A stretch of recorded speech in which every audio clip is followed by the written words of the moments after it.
Sa hibiling pugante sa Mabolo Police Station, misurrender ha, sa kapulisan kaganang buntag. Kahadlo ka sa posibleng mahitabo kaniya, mo'y nagtukmod kaniya nga voluntaryong mutahan siyang kaugalingon ngadto sa mga otoridad. Ani ang report.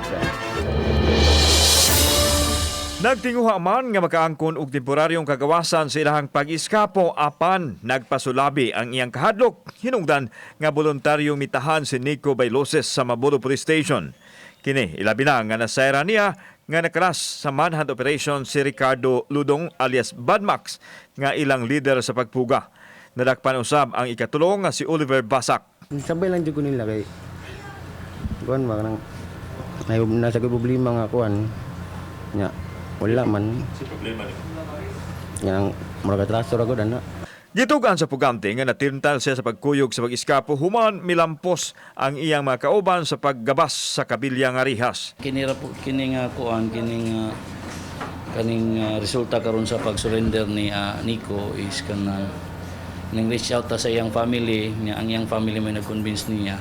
Samtang gidayeg ni Police Colonel Josefino Ligan ang kapulisan nga milampos sa pagdakop pagbalik sa mga binilanggo nga nakapuga.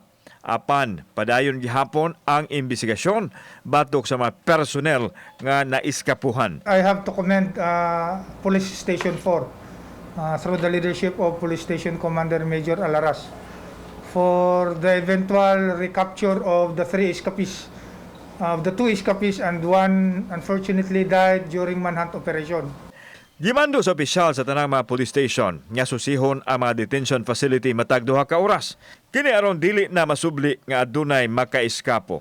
They need to fast track the processing of the commitment order para to decongest sa mga piniriso ma-remand dayon sila sa city jail. Kauban si Marlon Milgaso, ako si Alan Domingo.